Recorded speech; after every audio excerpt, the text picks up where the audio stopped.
আউযু বিল্লাহি মিনাশ শাইতানির রাজিম বিসমিল্লাহির রহমানির রহিম। সম্মানিত সুধী, আজকে একটা গুরুত্বপূর্ণ বিষয় নিয়ে আমি আপনাদের সামনে উপস্থিত হয়েছি।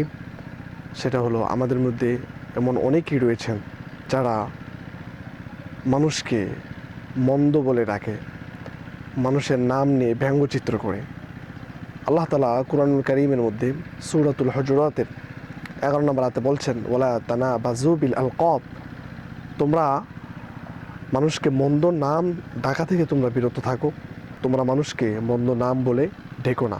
সম্মানিত সুধী, ইসলাম আমাদেরকে শেখায় যে মানুষের সাথে সুন্দর আচরণ, মানুষের সাথে উপহাস না করা, মানুষকে নিয়ে উপহাস না করা, মানুষকে মন্দ নামে না ডাকা।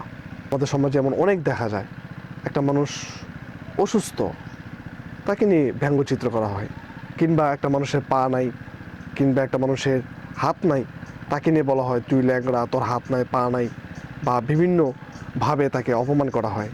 তার আকৃতি নিয়ে, আকার আকৃতি নিয়ে ব্যঙ্গচিত্র করা হয়। একটা মানুষ কালো, তাকে কালো বলে তাকে অপমান করা হয় মানুষের সামনে, কিংবা তাকে কালো বলে কষ্ট দেওয়া হয়। একটা মানুষ মোটা, তাকে মোটা বলে কষ্ট দেওয়া হয়। তো শরিয়া এটা সম্পূর্ণ নিষেধ করেছেন।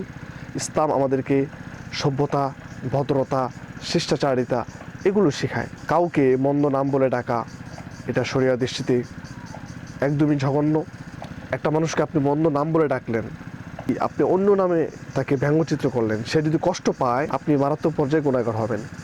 আল্লাহ নবীজি সাল্লাল্লাহু আলাইহি সাল্লাম রসিকতা করে হযরত আবু হুরায়রা রাদিয়াল্লাহু তাআলা আনহুকে বললেন, হে আবু হুরায়রা, হে বিড়ালের পিতা। তিনি রসিকতা করে বলছেন, অর্থ ঠিক আছে, এবং হযরত আবু হুরায়রা রাদিয়াল্লাহু তাআলা আনহু খুশি মনে মেনে নিয়েছে।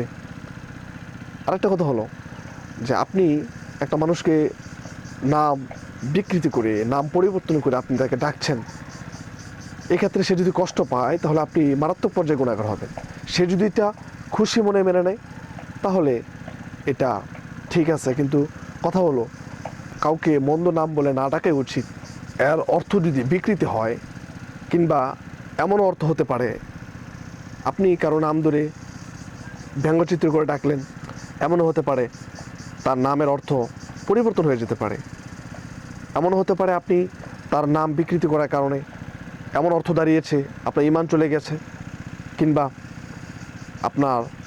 আপনি কুফরের সাথে সম্পৃক্ত হয়ে গেছেন, কিংবা আপনি শিরকে লিপ্ত হয়ে গেছেন।